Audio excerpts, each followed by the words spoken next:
हर हर महादेव दोस्तों, मैं हूँ KS न्यू ब्लॉग से आपकी अपनी किरण सिंह। और आज आप देखेंगे एक पुष्प से, मात्र एक पुष्प पे 1008 पुष्प अर्पित करने का फल कैसे प्राप्त करें। तो वीडियो में मेरे साथ अंत तक बनी रहिए और मेरे वीडियो को सब्सक्राइब भी कीजिए। हर हर महादेव।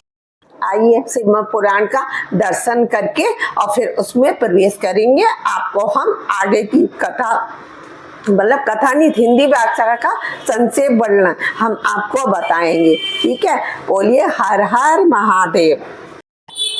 हर हर महादेव दोस्तों, आइए प्रवेश करते हैं श्री शिव पुराण की हिंदी व्याख्या के अंतर्गत दूसरी संहिता रुद्र संहिता के सृष्टि खंड के 7वें अध्याय में। दोस्तों, हमने आपको पहले बताया था कि नारद जी ब्रह्मा जी के पास गए थे शिव तत्व को जानने के लिए। तो ब्रह्मा जी नारद जी को ही बता रहे हैं शिव तत्व के बारे में, जो कि सृष्टि खंड, सृष्टि का उत्पादन कैसे हुआ है और प्रकृति कैसे हुआ, विष्णु जी का प्रकृति कैसे हुआ, नारायण जी का, विष्णु जी का नाम नारायण कैसे पड़ा, ये सब मैंने आपको पिछले अध्याय में बताया था। अब आगे ब्रह्मा जी क्या कहते हैं 7वें अध्याय में। इसमें क्या है, भगवान विष्णु की नाभि से कमल का प्रादुर्भाव, शिव की इच्छा से ब्रह्मा जी का उससे प्रकट होना और कमल नाल के उद्गम का पता लगाने में असमर्थ ब्रह्मा का तप करना। कि मतलब ब्रह्मा जी बोले मैं जहाँ से प्रकट हुआ हूँ उसका मतलब आदि कहाँ है, उसका कहाँ से मैं प्रकट हुआ हूँ उसका तप करना और श्री हरि का उन्हें दर्शन देना। विवाद ग्रस्त ब्रह्मा विष्णु के बीच में, अब दोनों के बीच में फिर विवाद हुआ था, आपको बताया था। अग्नि स्तंभ का प्रकट होना और उसके ओर छोर का पता न पाकर उन दोनों का उसे परिणाम करना अग्नि स्तंभ को। वो अग्नि स्तंभ भी ठंडा होके शिवलिंग की आकृति, मतलब स्वरूप को, लिंग का मतलब होता है स्वरूप, उसके स्वरूप में आ जाना है। उसके बाद उसकी पूजा अर्चना होना। आइए प्रवेश करते हैं। अब ब्रह्मा जी बोले, ब्रह्मा जी किससे बोल रहे हैं, नारद जी से है। हे देवर्षि, जब नारायण देव जल में शयन करने चले गए उस समय उनकी नाभि से भगवान शंकर की इच्छा से सहसा एक विशाल और उत्तम कमल प्रकट हुआ।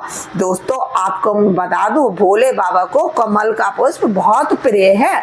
आप ये मत सोचिए कि वो विष्णु भगवान या लक्ष्मी जी को चढ़ता है, वो भोले बाबा को चढ़ता है, बहुत प्रिय है उनको। विष्णु जी ने भी उन्हीं को कमल से ही पूजन करते थे। तत्पश्चात कल्याणकारी परमेश्वर साम्य सदस्य शिव ने पूर्वक पतन करके विजय अपने दाहिने अंग से उत्पन्न किया। हे मुने, उन महेश्वर ने विजय मतलब ब्रह्मा जी को तुरंत ही अपनी माया से मोहित करके नारायण देव के नाभि कमल में डाल दिया। लीला पूर्वक विजय वहां से प्रकट किया। इस प्रकार उस कमल से पुत्र के रूप में निज हिरण्य गर्भ का मतलब ब्रह्मा जी का जन्म हुआ। ब्रह्मा जी के 4 मुख हुए।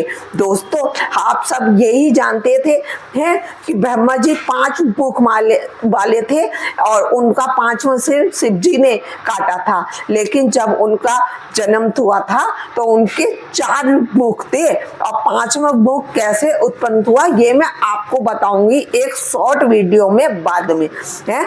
फिलहाल इस समय में शिव पुराण की ये 7वें अध्याय के बारे में बता रही हूँ, जिसमें ब्रह्मा जी के 4 मुख थे, शरीर की कांति लाल थी और ब्रह्मा जी के मस्तक पर त्रिपुंड की रेखा से अंकित थे। हे तात, भगवान शिव की माया से मोहित होने के कारण है मेरी ज्ञान शक्ति इतनी दुर्बल हो गई थी कि मैंने उस कमल के अतिरिक्त दूसरे किसी को अपने शरीर का जनक या पिता नहीं माना।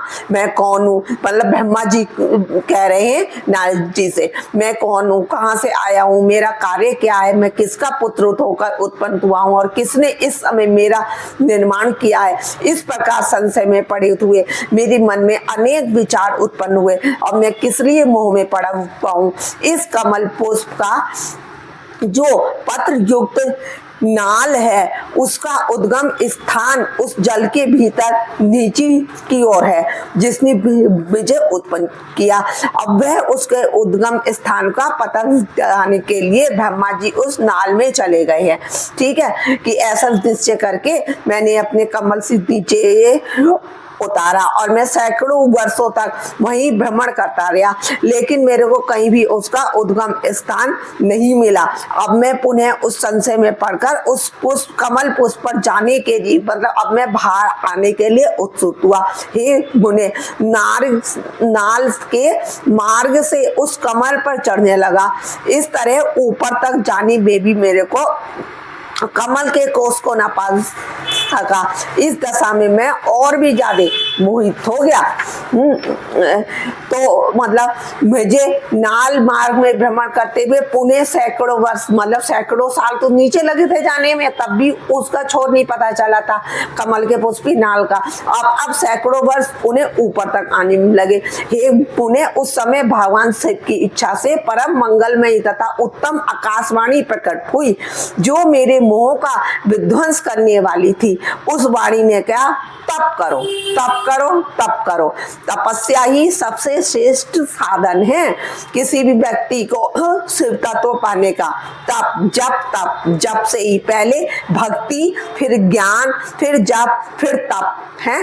भक्ति से ज्ञान प्राप्त होता है, ज्ञान से हम जप करते हैं और जप करते करते जब में फिर हम तप में मतलब अपने को अपने शरीर को तपाना, उसे कहते हैं तप करना है। उसके बाद हमें शिव तत्व, जब हम अपने शरीर में ही मतलब सोचो भोले बाबा को अपने शरीर में धारण कर लेते हैं, तप करते करते तपाते हुए तब शिव तत्व की प्राप्ति होती है। उस आकाशवाणी को सुनकर ब्रह्मा जी अपने जन्मदाता पिता का दर्शन करने के लिए उस समय पुण्य प्रयत्न पूर्वक 12 वर्षों तक घोर तपस्या करते रहे। तब मुझ पर अनुग्रह करने के लिए चारों भुजाओं और सुंदर नेत्रों से सुशोभित भगवान विष्णु वहां सहसा प्रकट हो गए। उन चतुर्भुज भगवान विष्णु का ये अत्यंत रूप देखकर मुझे बड़ा आश्चर्य हुआ। उस समय उन सद सत स्वरूप सर्वात्मा महाभाव नारायण देव को वहां उस रूप में अपने साथ देखकर मुझे बड़ा हर्ष हुआ। ब्रह्मा जी बोले, मैंने उस सनातन पुरुष को हाथ से उठाकर कहा, आप कौन है? उस समय हाथ के तीव्र और सुगढ़ प्रहार से क्षण मात्र में ही भी जितेंद्रिय जाग करके सैया से उठकर बैठ गए। अब विष्णु जी बोले, हे वत्स, आपका स्वागत है? और तब ब्रह्मा जी ने क्या, हे निष्पाप समस्त संसार के कारणभूत विजय आप पर हंसते हुए है जो हे वत्स मेरे से बोल रहे, तो ऐसे लग रहा जैसे कोई गुरु अपने शिष्य से हे वत्स कह रहे हो। तो ब्रह्मा जी ने कहा, मैं ही संसार का साक्षात करता, प्रकृति प्रवर्तक, सनातन अजन्मा विष्णु, ब्रह्मा विष्णु जी को उत्पन्न करने वाला विश्वात्मा मैं ही हूँ। हैं, आप अज्ञानवश मेरे को हे वत्स क्यों बोल रहे हैं? मेरे इस वचन को सुनकर लक्ष्मीपति भगवान थरी क्रुद्ध हो गए और कहने लगे, मैं जानता हूँ संसार आपको जगत का कर्ता मानता है।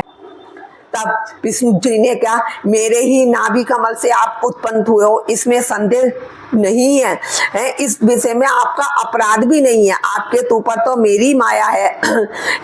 हे चतुर्मुख, सुनिए, यह सत्य है कि मैं ही सभी देवों का ईश्वर हूँ। मैं ही करता हरता भरता हूँ। मेरे समान अन्य कोई शक्तिशाली देव नहीं है। हे पिता में मैं ही ब्रह्मा तथा परम तत्व हूँ। मैं ही परम ज्योति व परमात्मा विभु हूँ। जो कुछ संसार में दिखाई दे रहा है, सुनाई पड़ रहा है, वो सब मैं ही हूँ और उन्हीं मतलब वह सब मुझ में ही व्याप है, ऐसा आप अवश्य जान ले। और मैंने ही सृष्टि के पहले जगत के 24 अव्यक्त तत्वों की रचना की है। उन्हीं तत्वों के प्राणियों के शरीर धारक अणुओं का निर्माण होता है और क्रोध भय आदि सद्गुणों की सृष्टि हुई है। मैंने ही बुद्धि तत्व की सृष्टि की है। तब ब्रह्मा जी बोले, विष्णु जी का वचन सुनकर ब्रह्मा जी को को क्रोध आया और माया की वशीभूत होते हुए वह ब्रह्मा जी से बोलने लगे कि मतलब महाप्रभु शंकर को माया से विमोहित मैं उन भगवान विष्णु के साथ भयंकर युद्ध करने लगा। ब्रह्मा जी कह रहे हैं मैं श्रेष्ठ हूँ, मैं बड़ा हूँ। विष्णु जी कह रहे हैं मैं पिता हूँ तुम्हारा। इसी बीच इन दोनों के मतलब विवाद को, हम दोनों की छिड़ी विवाद को शांत करने के लिए और ज्ञान प्रदान करने के लिए हम दोनों के सामने एक स्तंभ अग्नि प्रचंड हजारों ज्वालाओं से अधिक ज्वाला समूह वाला सैकड़ों काला अग्नियों के समान कांतिमान है एक स्तंभ प्रकट हुआ। अब वह उपमा निर्देश से बिना किसी द्वारा उपस्थित अव्यक्त और विसर्जक था। ब्रह्मा जी है हम दोनों इस अग्नि से उत्पन्न लिंग की परीक्षा कैसे करें, यह कहां से प्रकट हुआ। अब ये सब वही जैसे मैंने आप लोगों को पिछले उसमें अध्याय में बताया था, पिछली संहिता में, उसी के बारे में ब्रह्मा जी नारद जी को बता रहे हैं। तो ब्रह्मा जी ने क्या तब ऐसा कहकर विश्व आत्मा भगवान विष्णु ने बारह का रूप धारण किया और मैंने हंस का रूप बना लिया। हम लोग वही मतलब मैं ऊपर की तरफ चला गया है आकाश लोक में और विष्णु जी पाताल लोक में उसका छोर देखने के लिए चले गए। उसी समय से जब मैंने हंस का रूप बनाया है उसी समय से लोग मुझे हंस हंस और विराट ऐसा कहने लगे। जो हंस हंस यह कहकर मेरे नाम का जप करता है, ब्रह्मा जी के नाम का जप करता है, वह हंस स्वरूपी हो जाता है। इस